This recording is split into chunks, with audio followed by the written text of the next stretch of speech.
Get your hands off my husband-to-be. The words tore out of me before I even understood what I was looking at. My wedding dress was still zipped halfway up my back, my hands still trembling from doing my own makeup because my sister said she was too busy to help me.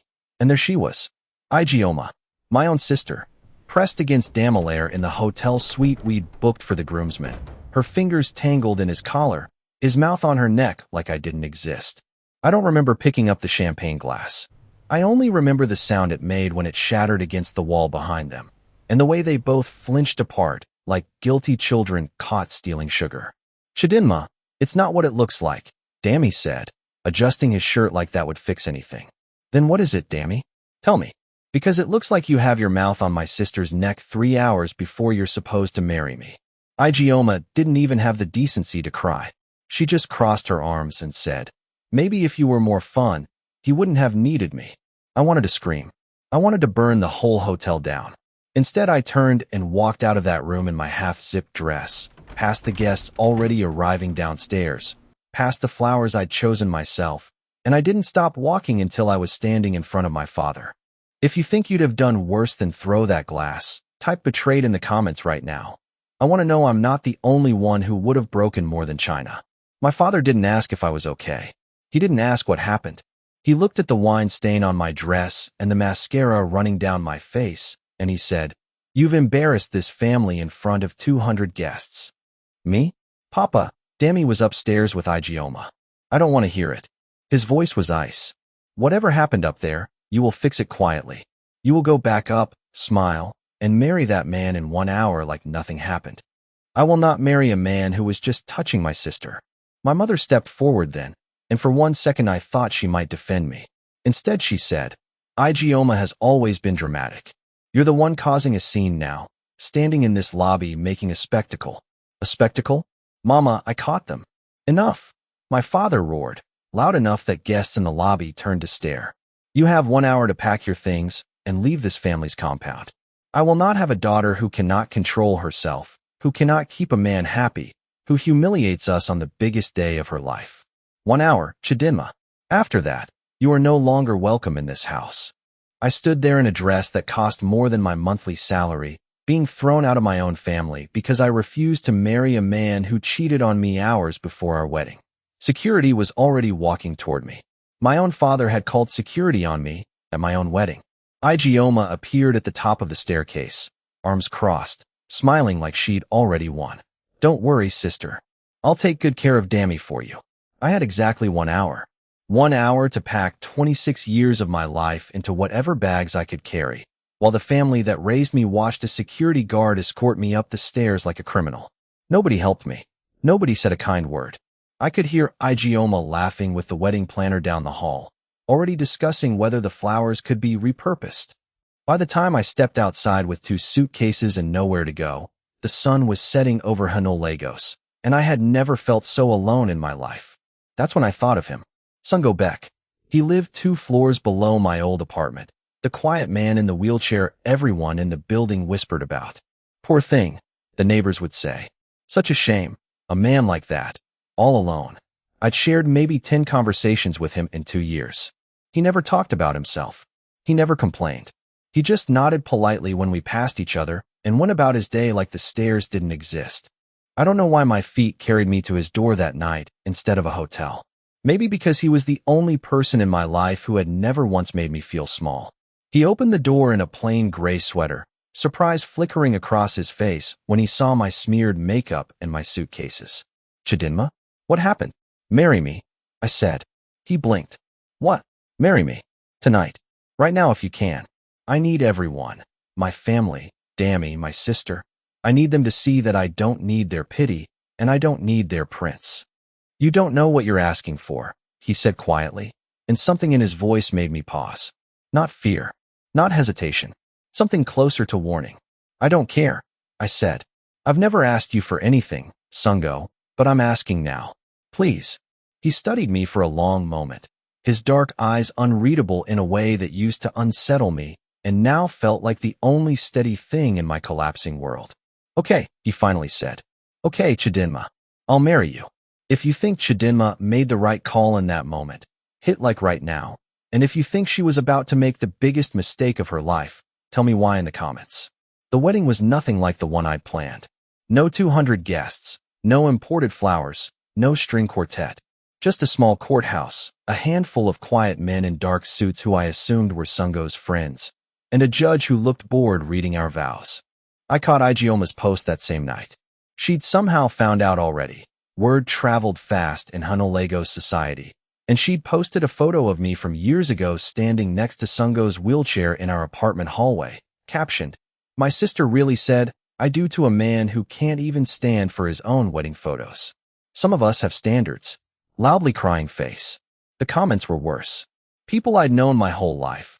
People who'd smiled at me at church, tearing me apart in text. "She's finished. What a downgrade." Desperate, I sat in Sungo's car outside the courthouse, phone shaking in my hand, and for the first time since that morning, I let myself cry. "They don't know anything about you," I said, more to myself than to him. "They don't need to," Sungo said, eyes on the road. "Their opinion doesn't feed us, Chidinma. Let them talk." But it got worse before it got better. 2 nights later, Igioma showed up uninvited at the small dinner Sungo's assistant had arranged to celebrate our marriage. Just the two of us and a private chef, nothing fancy. She walked in like she owned the place, phone already recording. "Just wanted to see how the newlyweds are living," she said, panning her camera across the modest apartment.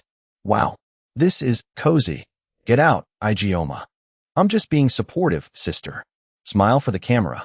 She turned the phone on Sungo, who sat perfectly still, expression unreadable. "So tell me, Mr. Beck, how does it feel knowing my sister only married you because she had nowhere else to go?" "Turn that off," I said, standing. "Or what?" Igioma laughed, and that laugh, that same cruel laugh from the top of the staircase, cracked something open in my chest. Sungo spoke then, calm and quiet. "You should leave now." "Or what, cripple? What are you going to do? Chase me out?" The room went silent. I saw something flicker behind Sungo's eyes. Not anger exactly, something colder and more controlled, but he said nothing. He simply reached for his phone and made one call. 2 minutes later, 2 men in suits arrived and escorted Igioma out of the building without a word from Sungo. She was still filming, still laughing, right up until the elevator doors closed on her face. I turned to him, shaking. "Who were those men?" "Building security," he said simply, and went back to his dinner like nothing had happened. But something didn't add up. Building security who came in under 2 minutes, dressed like they belonged in a boardroom, not a lobby desk. I filed it away, a small stone of doubt in my shoe. It kept happening. Little things. His driver, a driver, for a man everyone in our building assumed lived off a modest pension, called him chairman once and immediately looked terrified, like he'd made a fatal mistake. A staff member at his building bowed to him so deeply it looked like a formal court greeting, not a neighborly nod. One night his phone rang, and he answered in rapid, fluent boardroom Korean, discussing quarterly projections and the Beck Dynasty board before he noticed me standing in the doorway and abruptly switched to English, laughing it off as an old friend. "Who are you, really?" I finally asked him, 3 weeks into our strange marriage, standing in his kitchen with my arms crossed. "I'm your husband," he said, not looking up from his tea. "Don't do that. Don't deflect. Your driver called you chairman." "Chairman of what, Sungo?" He set the cup down slowly. "It's complicated. Try me." Before he could answer, his phone buzzed violently on the counter, a news alert. He glanced at it, and I watched the color drain slightly from his face. He turned the screen toward me without a word.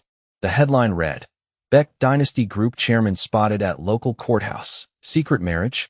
Beneath it was a grainy photo of us leaving the courthouse the night we got married, his wheelchair unmistakable in the frame. "You're the chairman," I whispered, "of Beck Dynasty Group, the company that owns half the shipping ports in this region. You're, Sungo, that company is worth billions." "Yes," he said quietly. "You let me think you were just some quiet man in an apartment. You let me marry you out of spite and rage, and you never said anything. Would it have changed your answer?" he asked, and there was something almost vulnerable in the question. I didn't have an answer for that. Not yet. Subscribe right now if you don't want to miss what happens when this secret finally reaches her family, because trust me, it gets so much messier from here. He took me to the headquarters the next morning. I'd expected an assistant to wheel him through a side entrance, some quiet, private route.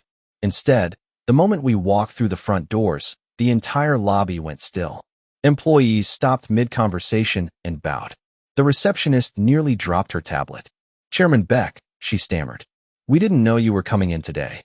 In the boardroom, 12 executives rose to their feet the second the doors opened. Sungo wheeled to the head of the table, and then, slowly, with visible effort, one hand braced on the table's edge, he stood. Not for long. Not without pain flickering across his face.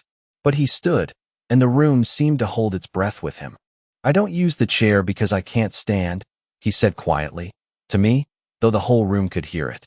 "I use it because standing costs me something every single day, and I choose carefully when to spend that cost. I've spent it now, so you'll understand something. I am not the man they laughed at in that apartment building. I am the man an entire company answers to." I felt tears sting my eyes, a strange mix of awe and something close to grief. Grief for every quiet moment I'd assumed was weakness, when it had actually been restraint. But the room didn't stay peaceful for long. One of the board members, an older man named Director Han, cleared his throat.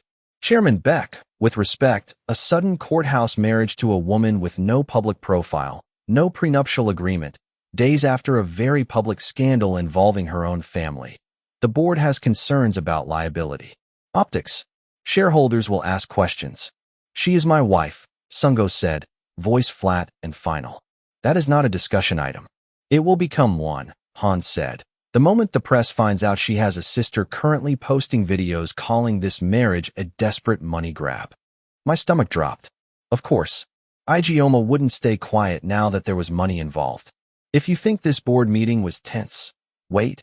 Comment forgive or never below, because you're about to see exactly how far Chidinma's family is willing to go now that they know the truth. Word spread through Hanoi, Lagos faster than wildfire. By that evening, my mother was calling my phone for the first time in 3 weeks. I almost didn't answer. "Chidinma, baby, why didn't you tell us?" Her voice was syrup sweet, nothing like the woman who'd stood silent while security walked me out of my childhood home. "A billionaire. My daughter, married to a billionaire. And you didn't even invite your own mother. You disowned me, Mama. Have you forgotten that part? That was a misunderstanding. Your father was upset. Emotions were high.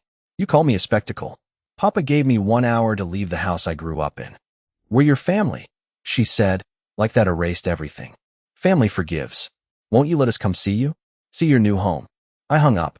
2 days later, my father showed up at Sungo's headquarters uninvited, demanding to see me. I met him in the lobby because I refused to let him near Sungo's office. "Chidinma." He tried to embrace me, and I stepped back. "Don't. I made a mistake," he said, and for the first time in my life, I heard something that sounded almost like shame in his voice. I was harsh. "I let my pride speak instead of my love for you. You threw me out, Papa, on my wedding day, while my sister slept with my fiancé under the same roof. I know, and I'm sorry. But you're my daughter. Can't we move forward now? Especially now that things have improved for you." There it was. The real reason. Not love. Not remorse. Improved circumstances. "Get out," I said, and for once in my life, my voice didn't shake. But Igioma wasn't done. 3 days later, Sungo's company hosted a gala. A real one. The kind with cameras and reporters, and Hanoi Lagos's entire elite in one glittering room. I wore a dress that actually fit, standing beside my husband in front of the same society that had mocked me weeks earlier, and for a moment, I almost believed the worst was behind us. Then Igioma walked in. She'd somehow gotten an invitation or forged her way past security, and she made a beeline straight for the small stage where Sungo was about to give opening remarks. She grabbed a spare microphone from a table before anyone could stop her. "Before the chairman speaks," she announced, voice carrying across the ballroom, "I think everyone deserves to know the truth about this marriage. My sister didn't marry Sungo Beck for love. She married him out of spite, the same night her real fiancé left her at the altar. Ask her yourself if she even knew he was a billionaire when she proposed." The room went dead silent. 200 pairs of eyes turned to me. I could have crumbled. Weeks ago, I would have. But I thought about that hour I'd been given to pack my life into 2 suitcases, about the laughter at the top of the staircase, about every cruel word this family had thrown at me since the moment I was inconvenient. I walked to the stage myself and took the microphone from my sister's shaking hand. She's right, I said, and I watched Igioma's smug smile falter, confused. I didn't know Sungo was a billionaire when I asked him to marry me. I asked him because he was the only person in my life who never once made me feel small. I asked him in the middle of the worst night of my life, with nothing to offer him but my own broken heart. And he said yes anyway. That's not spite. That's the first honest thing I've done in years. Sungo wheeled up beside me then, took my hand, and spoke into the microphone with a steadiness that silenced the entire room. I have spent this company's entire history being underestimated because of this chair. I know exactly what it feels like to be looked at and dismissed before anyone bothers to know the truth. My wife looked at me before she knew a single thing about my company, my money, or my name, and she saw a man worth marrying. I will not stand here and let anyone, including her own family, tell her otherwise. The applause that followed was slow at first, then thunderous. Igioma stood frozen at the edge of the stage, exposed in front of the very society she'd tried to turn against me, until she finally turned and disappeared through the crowd. That night, after the cameras stopped flashing and the guests went home, Sungo and I sat together on the balcony of our apartment. The city lights of Hanoi Lagos stretched out below us. I never thanked you, I said quietly, for saying yes that night. You didn't owe me anything. I showed up at your door with 2 suitcases and a broken heart and asked you to marry a stranger. You weren't a stranger, he said. You were the only person in that building who ever knocked on my door just to check if I needed anything, long before you knew what I had to offer. That's not something I forget. I leaned my head on his shoulder, and for the first time since that champagne glass shattered against the hotel wall, I felt something that actually resembled peace. They laughed at us, I said softly. Let them, he said. We're the ones still standing. If this story moved you even a little, subscribe now, because Igioma is not finished, and neither is Chidinma. Part 2 is coming, and it's going to be the reckoning she never saw coming.